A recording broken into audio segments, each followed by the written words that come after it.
Le service est inséparable de la maison de Dieu. Nous le voyons. Ces deux choses vont ensemble. L'Éternel dit, lève-toi, monte à Bethel, établis là ta demeure. Genèse 35, 1. Jacob n'avait jamais pu demeurer à Bethel. Il avait fait une visite rapide à Bethel et Bethel était devenu un fait établi. Bethel était là. La maison de Dieu était là, mais Jacob ne pouvait pas y demeurer.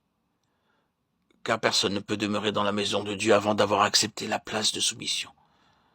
Ainsi Jacob avait à apprendre la leçon qui est fondamentale pour la maison de Dieu. Et Dieu peut lui dire ensuite, lève-toi, monte à Bethel, établis là ta demeure.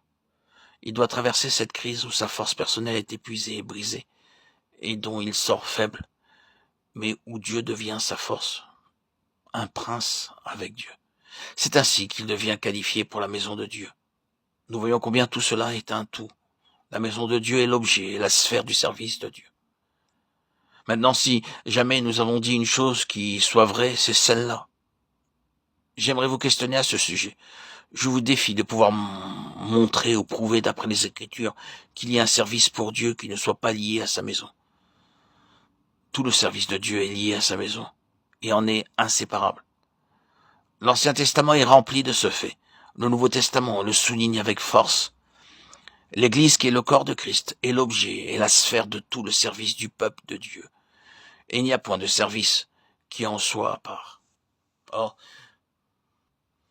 si le peuple de Dieu avait gardé l'objet du service en vue, il y a tant de services parmi le peuple de Dieu qui n'est pas consciemment relié à la maison de Dieu. Nous pouvons être spécialement appelés à servir le Seigneur dans la ligne du salut des âmes. Mais souvenons-nous qu'un service comme celui-là est lié à la maison de Dieu. Si nous en faisons quelque chose en soi, nous le rétrécissons, nous le limitons et nous le privons de tout ce à quoi il doit aboutir. La tragédie des grands efforts d'évangélisation qui ne vont pas jusque dans le dessein tout entier de Dieu. Les âmes sont sauvées et laissées.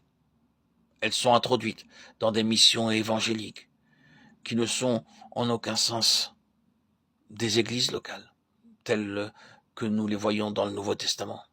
Et au bout de 20 ou 30 ans, ou même 50 ans, passés dans ces missions évangéliques, nous trouverons que ces saints ne savent rien au-delà du fait qu'ils sont sauvés. Ils ont été sauvés il y a tant d'années, et ils n'ont pas progressé d'un pouce, d'une ligne, au-delà de ce point. Il y a des multitudes de ces missions dans le monde entier, tout entier. Elles sont pleines d'entrain. On y rencontre des âmes qui se réjouissent de leur salut. Mais c'est une tragédie. Elles n'avancent pas d'un pouce.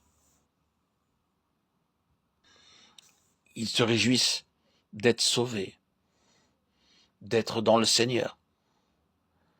C'est l'exemple de beaucoup, pour beaucoup de la position de beaucoup d'enfants de Dieu. Et lorsque ce témoignage est rendu, il représente alors tout ce qu'ils ont à dire. C'est très bon, naturellement, de connaître le Seigneur comme notre Sauveur et de se réjouir dans son salut.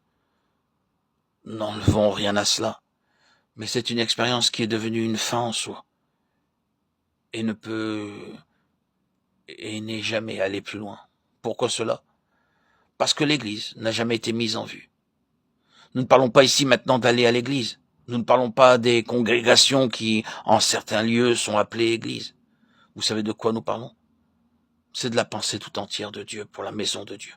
L'Église qui est le corps de Christ, avec tout ce qu'elle signifie et qui nous a été révélé spécialement par l'apôtre Paul, le grand mystère du corps spirituel de Christ et de sa destinée éternelle, qui avait été caché dans les desseins de Dieu.